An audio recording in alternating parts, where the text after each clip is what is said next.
This afternoon on Doing Business in Botswana, we're out here at Avani Hotel, who are a member of Business Botswana. And remember, this segment is brought to you by Business Botswana.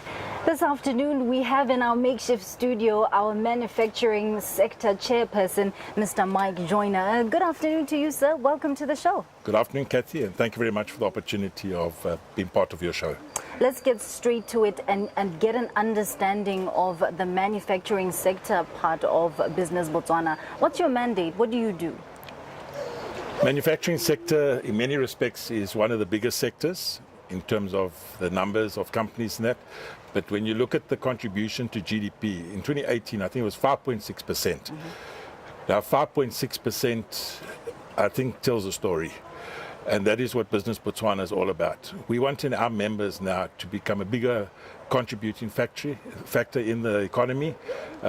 We wanting to work closely with the local entrepreneurs, and we just wanting to take manufacturing to a different level. Well, speaking about taking it to a different level, it is a priority sector.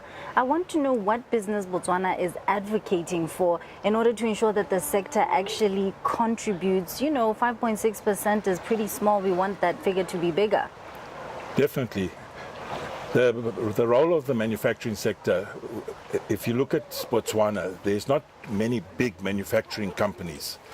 In fact, Botswana is very much more the middle and the smaller manufacturing companies. And I think there's a place for, in my case, Global Botswana, where we can work closely, and we are working closely with local companies, with local entrepreneurs. So in order for the manufacturing to grow, there's got to be a confidence about it. You've got to be competitive. Your quality must be good, because you're competing not just with the local markets, but also the cross-border global market. So in manufacturing, there's no second place. You've got to make sure that whatever you produce, even if you take the leather industry in Labatsi, that's very much been high-profiled. But at the moment, I think there was originally 5 tanneries. They're starting with 1 now. But it's all about capacity, having enough cattle hides and things. So we have to be, although we dream big and everybody's got Vision 2036 on their minds, prosperity for all, but we've got to look at what is available in Botswana and how can we maximize it. Okay, so then in terms of some of the achievements that you've had or that you've made under this sector, can you share some of those with us? Okay, I can be biased and talk about dairy. Dairy, Clover's been in Botswana 21 years, and dairy was always regarded as being a daunting industry, and yet we've proven there's 30% of Botswana's milk comes from the local dairy farmers, and it's growing. But whatever industry you're in, there's opportunities. And when I speak to different businessmen that have made their mark in business, and especially manufacturing, they've made it through seeing opportunities. Because quite often you would think that you're up against this competition from cross-border, or there's something that prevents you from growing. But at the end of the day, and that's what we believe in Business Botswana, we want to advocate that working closely with the government through the various reform strategies, supporting local procurement programs, we can make local business, and in particular manufacturing, a sustainable industry. I believe that this is an industry that is, fairly challenged in Botswana. When you talk capacity, when you talk the market itself, time and again, those are the issues brought to the table. What's your take on them? What are some of the issues that you think are, a bit challenging with regards to manufacturing in Botswana? Okay, manufacturing, our proximity to a big manufacturing country like South Africa, we obviously there's not much that is not produced in South Africa. So whatever we do, in a way you replicate. But in doing so, you've got the benefit here of your local resources.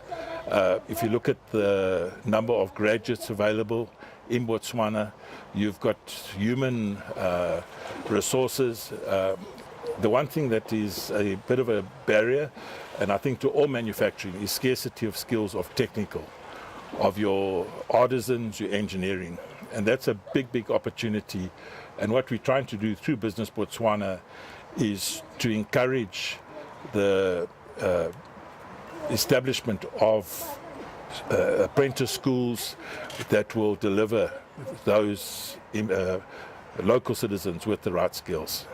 When we talk about, delivery year in and year out, government talks about reducing our import bill, and I believe that's where then we're expecting the manufacturing industry to increase their delivery to us.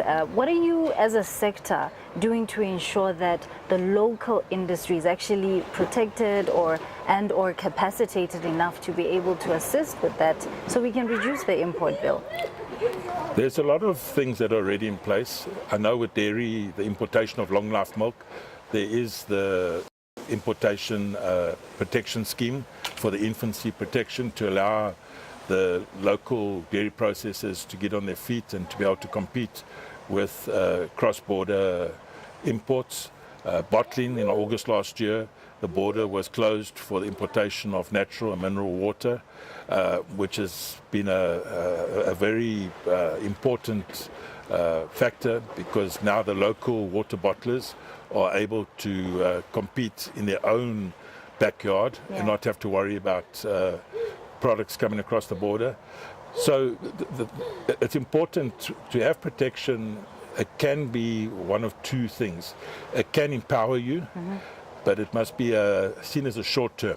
You mustn't depend on it, because that is, and where companies fail, it could be a case, and I'm not saying that it is a case, but it could be a case of where in the initial phase they've been supported, and as soon as they're expected to stand on their own feet, if there's the withdrawal of any protection or reservation of sectors, then they find that they can't survive.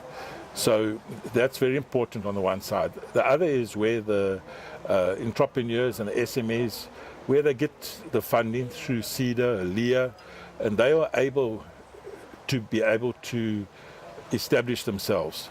But the most important thing is, and that's where Business Botswana, we are saying to the likes of CEDA and to LEA, you must be able to almost mentor. Yeah. It's no good. It's like giving someone a fishing rod and expecting them to catch fish.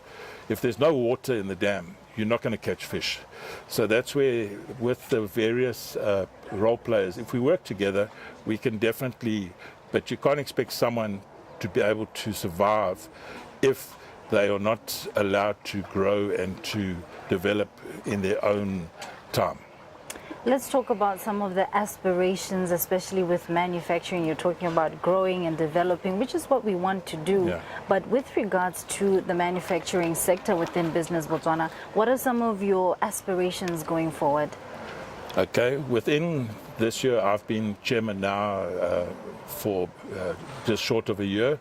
And what we've done is, and that through the CEO and president of Business Botswana, we've relaunched the manufacturing sector. So what we've done is we've said to all the members where maybe interest had waned and they wanted, that they felt they weren't getting the right benefit out of Business Botswana, we are now proving to them that we have relaunched the manufacturing sector. We are aggressive in recruiting new members, and at the first relaunch meeting, which was on the 19th of February, the turnout was excellent. We were really impressed, and we will be shortly having the next quarterly meeting, and we know that the attendance will continue to grow. And we're bringing on people that add value to the meetings, for instance, from BPC, because the electricity is an issue together with water in manufacturing. So we are bringing the BPC official spokespersons to the meetings so that they can interact with the manufacturing sector members. So making it more valuable and so that they effective. can, so that we can build a relationship between the manufacturing sector and the big role players, be it BPC, water utilities. Because in manufacturing, without electricity and water, you're not going to go anywhere. Yeah. Mike Joyner is the sector chair from BB Botswana. Thank you so much for joining us this afternoon. It's a pleasure. Thank you for the opportunity. We'll be back again next week. Remember that Doing Business in Botswana is brought to you by Business Botswana. See you again next week.